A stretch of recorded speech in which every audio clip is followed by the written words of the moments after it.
Within this series of videos, you'll learn about options for assessment of obesity and obesity-related risk factors, and how to use evidence-based guidance to develop a treatment plan for those in need of intervention. We have 3 learning objectives for this series of videos. The first is to identify and explain the usefulness of the current practice guidelines for management of overweight and obesity. The second is to outline the steps a practitioner should follow when determining a tailored obesity treatment plan. The third is to identify evidence-based dietary approaches for weight loss. This video will focus on the first learning objective, which is to identify and explain the usefulness of the current practice guidelines for management of overweight and obesity. We have several different ways we can approach the treatment of obesity and related comorbidities. These include behavioral interventions that aim to change diet, exercise, or other lifestyle factors, pharmacology, or drugs that affect eating behaviors to promote weight loss, or bariatric surgery, which is surgery that alters the gastrointestinal tract to reduce calorie intake and absorption. One source of guidance for obesity assessment and management comes from this joint report of the American College of Cardiology, the American Heart Association, and the Obesity Society. This report was published in 2013 and represents a critical review of evidence for obesity assessment and management, and recommendations from some of the top researchers and practitioners in the fields of obesity prevention and management. To create these guidelines, the expert panel reviewed the scientific literature with the goal of answering 5 critical questions. First, does achievement of reduction in body weight with lifestyle and pharmacological interventions affect cardiovascular risk factors, cardiovascular disease events, morbidity, and mortality? Second, are the current cut points for overweight and obesity associated with elevated cardiovascular disease risk? Third, what is the comparative efficacy and effectiveness and health benefits or risks of diets of differing forms and structures or other dietary weight loss strategies? Fourth, what is the efficacy and effectiveness of comprehensive lifestyle intervention programs in facilitating weight loss or maintenance? What program characteristics are associated with greater weight loss or weight loss maintenance?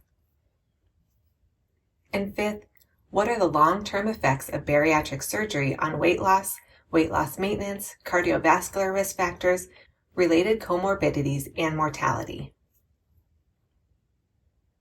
The expert panel used several different grading systems that helped them evaluate the quality of the evidence in a way that was systematic and unbiased. One of the grading systems that this expert panel of researchers used came from the National Heart, Lung, and Blood Institute. This grading system allowed the committee to judge the quality and strength of the evidence that led to each of the recommendations they developed. For each recommendation created, the expert panel graded it as strong, moderate, weak, a recommendation against, an expert opinion, or no recommendation.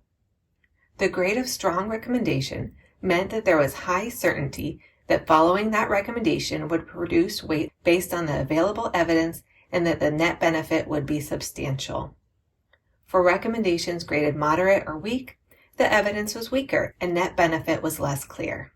Recommendation against was used when the evidence suggested that there was no benefit for the practice or that the risks and harms outweigh the benefits. For some recommendations created, they graded the recommendation as an expert opinion, meaning the evidence was insufficient, but the expert panel still created a recommendation to provide clinical guidance. The expert panel also used a systematic approach to create their recommendations based on the strength of the evidence available. This approach was summarized in the Matrix Table 1 in the guidelines. As you can see in this matrix, the rows represent estimates of certainty for treatment effects, represented as levels A, B, and C. These levels are determined by the breadth and depth of the research related to each procedure or treatment. At level A, there are many studies in diverse populations, and many of these studies are randomized clinical trials and meta-analyses, which provide us with the strongest form of evidence for whether or not a procedure or treatment works. Level B indicates that fewer studies have been done and fewer randomized clinical trials are available. And Level C indicates that the research is in just a few populations and is weaker from expert opinions, case studies, or merely standards of clinical practice that are not necessarily evidence-based. These rows representing the strength of the evidence for a procedure or treatment are then paired with judgments of whether the benefits of a procedure or treatment outweigh the risks or vice versa. This is represented on the columns. Class 1 represents procedures or treatments where the benefits far outweigh the risks. Class 2A and B represent procedures or treatments where the benefit usually or probably outweighs the risk, but additional research is needed. Class 3 represents procedures or treatment where there's no benefit or potential harm for applying the procedure or treatment. So we can then put these two classifications together by finding the intersecting point for each row and column, which then guides what type of recommendation can be made.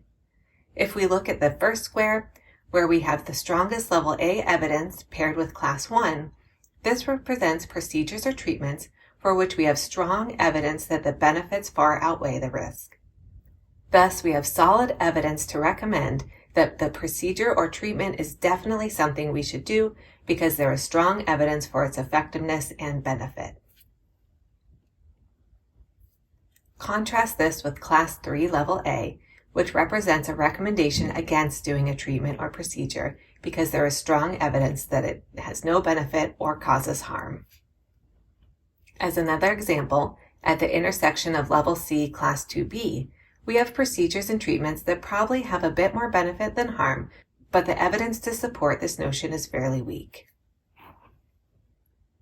These classifications then guided how the expert panel phrased the recommendations and the strength of the words they used. So for example, for a recommendation with strong evidence for benefits that far outweigh harms, the expert panel used words like should, is recommended, is indicated, or is useful or effective or beneficial.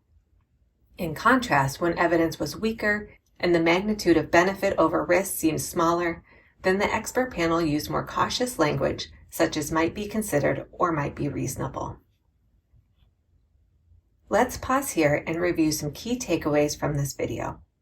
This video introduced you to the Joint Guidelines, which are an important resource for medical assessment of obesity and guidance for determining evidence-based treatment approaches. The expert panel that created these guidelines answered 5 critical questions, which provided a comprehensive review of the state of the science related to obesity treatment and evidence-based recommendations for practice. That's all for this video. Thank you for learning with me.